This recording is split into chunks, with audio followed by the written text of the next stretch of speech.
Hey guys, welcome back to my mini blog. আজকে ভিডিওটা একটু অন্যরকম হতে চলেছে।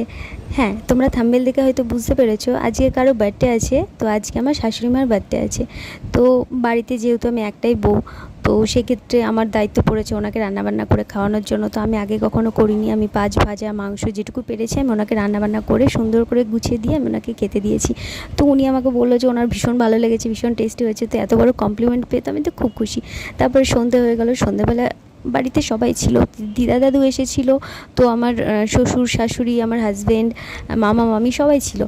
তো সবাইকে কেক খাওয়াচ্ছিলো। সবার ভিডিও তো দেওয়া সম্ভব না। শাশুড়ি মা আমাকে কেক খাইয়ে দিচ্ছিলো, আমি ওনাকে খাইয়ে দিচ্ছিলাম। সেই ভিডিওটাই আমি তোমাদের সাথে শেয়ার করলাম।